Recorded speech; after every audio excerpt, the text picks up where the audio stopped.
మేమేమంటున్నాం sir, Adilabad నుంచి మొదలుకుంటే అల్లంపూర్ వరకు ప్రతి మున్సిపాలిటీలో చెయ్యి పువ్వు, పువ్వులో వికసించి చెయ్యిలో వికసించినట్టుగా పువ్వు, పువ్వులో కలిసినట్టుగా చెయ్యి అలై చేసుకొని వాళ్ళ తెలంగాణ రాష్ట్రంలో రాజకీయం చేస్తా ఉన్నాయి. మేము హౌ దే ఆర్ మింగ్లింగ్, ఎలా కలిసిపోతున్నారంటే, మేము సింగిల్ పార్టీ, మేము సింగిల్ గా పోటీ చేస్తామన్న బీజేపీ ఇవాళ మింగిల్ అయిపోతా ఉంది కాంగ్రెస్ తోటి. ఇది నిజంగా ప్రజాస్వామ్యం మీద గౌరవం. ఆ పార్టీ సిద్ధాంతం ఏంటంటే, ఇవాళ తెలంగాణ రాష్ట్రం మొత్తంలో ఎంఐఎం తోని కాంగ్రెస్ పార్టీ చాలా మున్సిపాలిటీలో మున్సిపల్ చైర్మన్ కైవసం చేసుకుంది కదా.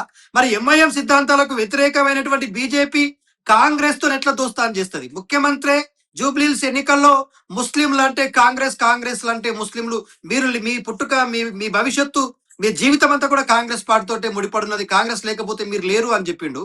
అట్లాంటి మైనార్టీలకు వ్యతిరేకంగా మేము పనిచేస్తామని, ముస్లింస్ లేని దేశాన్ని మేము ఏర్పాటు చేస్తామని ప్రగల్భాలు వాళ్ళకి బీజేపీతోని వాళ్ళ కాంగ్రెస్ పార్టీ చేతులు ఎట్లా కలుపుతుందని మేము అడుగుతా ఉన్నాం. అంటే ఈ రెండు పార్టీలు తెలంగాణ రాష్ట్రంలో ప్రజలకు చేసింది ఏం లేదు, ప్రజాస్వామ్యానికి చేసింది ఏం లేదు.